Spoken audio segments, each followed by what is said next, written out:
Depuis ce matin 6 heures, la ville de Figuig est l'objet d'attaques extrêmement violentes de la part de l'armée algérienne. Les troupes algériennes, d'après les derniers renseignements qui nous sont parvenus, ont pénétré de plusieurs kilomètres sur le territoire marocain, s'efforçant et réussissant à occuper les hauteurs dominant la ville de Figuig. Un bombardement extrêmement violent a eu lieu. On déplore des victimes parmi les civils et la petite garnison militaire qu'il y avait à Figuig. Car en fait, il n'y avait à Figuig qu'une compagnie de l'armée royale. Je souhaite que le nombre des victimes ne s'étende pas au-delà de ce qui est déjà constaté. Car c'est à partir de Figuig, justement, d'après tous les historiens, et même les plus mal intentionnés, que les problèmes de frontières commencent.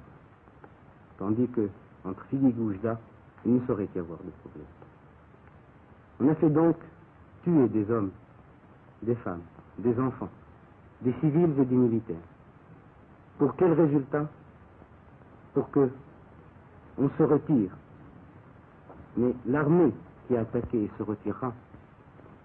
Elle ne se retirera pas seulement avec son barda sur le dos, il se retirera avec une mauvaise conscience, avec le poids d'un péché, qui est celui d'avoir fait couler le sang après la convention de Bamako et le jour d'un vendredi, jour où tous les croyants vont à la prière et jour où tous les croyants, qu'ils soient au Maroc, en Algérie, en Tunisie ou dans le Moyen-Orient, ne peuvent que remercier le ciel et remercier Dieu d'avoir mis un terme à cette effusion de sang entre frères. Je ne peux pas m'imaginer ni penser que la duplicité des signataires de la déclaration de Bamako puisse arriver à ce point-là. Et c'est là alors que me vient à l'esprit ce que je vous ai dit tout à l'heure. Quelle est cette main occulte, maléfique et criminelle qui cherche à accumuler entre l'Algérie et le Maroc, entre deux peuples, des monceaux de cadavres innocents, n'ayant voulu ni se battre, ni encore moins se haïr. Certes, beaucoup pourraient me dire, pourquoi est-ce que le Maroc ne prend pas des mesures de rétorsion?